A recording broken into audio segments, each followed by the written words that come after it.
Meanwhile, the U.S. Congress is made up of 535 members, 100 senators, 2 from each state, and 435 members in the House of Representatives.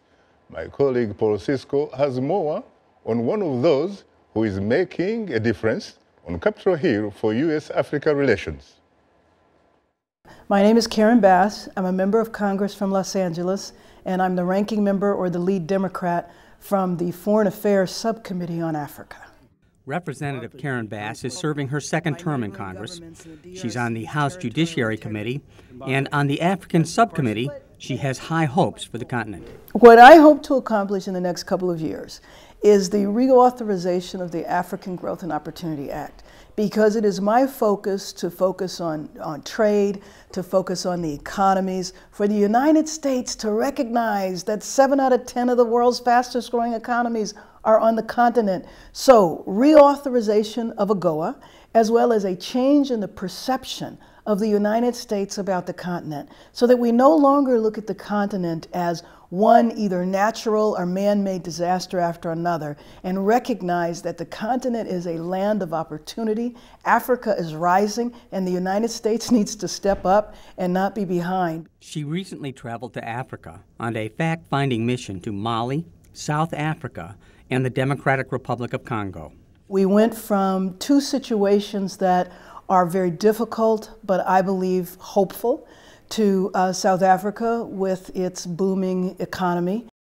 France has indicated it will begin withdrawing its troops from Mali by the end of the month, but a large force is now moving against a suspected Islamist militant base in the north near Gao.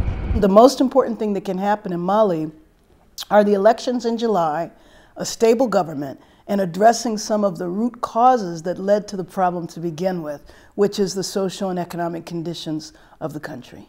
Representative Bass says she sees Mali and the Congo much the same way. When you have a population that does not see a future, that is hopeless, that does not see any way for legitimate employment, then they turn to crime. And so when I look at M23 or when I look at some of the rebel forces in northern Mali, I think that until you address those social and economic conditions, you're going to constantly face this type of instability. And so looking at the Congo, you're talking about one of the richest countries on the earth in terms of its resources. And what a tragedy it is that after so many years, they've not been able to take those resources and utilize them to the benefit of the population. So it's my hope for both the Congo and Mali that they will be able to take the resources that are already there and use them for the benefit of the masses of the people and not just for a small sector.